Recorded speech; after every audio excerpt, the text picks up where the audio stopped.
बातमी याच अनुषंगानं एकीकडे महायुतीचा शपथविधी तर दुसरीकडे ईव्हीएम विरोधात आंदोलन देखील केलं जाणार आहे। ईव्हीएम विरोधात मवियाचं राज्यभरामध्ये आंदोलन केलं जाणार आहे। एकीकडे महायुतीचा आज शपथविधी सोहळा आहे तर दुसरीकडे ईव्हीएम विरोधात आंदोलन देखील करण्यात येणार आहे। राज्यभरामध्ये महाविकास आघाडीकडून शपथविधीवेळी आंदोलन केलं जाणार आहे। ईव्हीएम हटवण्यासाठी महाविकास आघाडी राज्यभरामध्ये आज आंदोलन करणार आहे।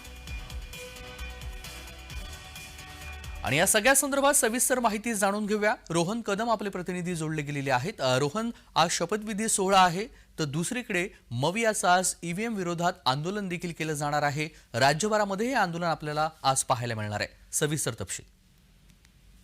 तेजस, अगदी बरोबर आहे, कारण का एकीकडे महायुतीकडून ग्रँड असं शपथविधीचा कार्यक्रम केला जातोय तर दुसरीकडे महाविकास आघाडीकडून याच ग्रँड शपथविधीला टॅकल करण्यासाठी ईव्हीएम विरोधात जे आहे ते आंदोलन राज्यभरामध्ये केले जाणार असल्याची माहिती मिळते। आज पुण्यामध्ये देखील विधान भवनासमोर साधारणतः 10:30-11 वाजल्यापासून दिवसभर म्हणजे शपथविधी होईपर्यंत ईव्हीएमच्या विरोधामध्ये मोठं आंदोलन जे आहे ते पुण्यातील विधान भवनासमोर महाविकास आघाडीकडून केलं जाणार आहे। कारण का ज्या पद्धतीने मागील निकाल लागल्यापासून ज्या पद्धतीने ईव्हीएमच्या विरोधामध्ये हे सगळे महाविकास आघाडीचे नेत्यांनी जे आहे ते आरोप प्रत्यारोप केले आणि त्यानंतर आता शपथविधी जो आहे तो महायुतीचा होतोय आणि या शपथविधीच्या विरोधामध्ये ईव्हीएमच्या विरोधामध्ये जे आहे ते हे सगळं आंदोलन महाविकास आघाडीकडून विशेषतः सुषमा अंधारेंकडून पुण्यामध्ये हाती घेतलं जात आहे आणि राज्यभरामध्ये असे आंदोलन होणार असल्याची माहिती जी आहे ती सध्या मिळते। त्यामुळे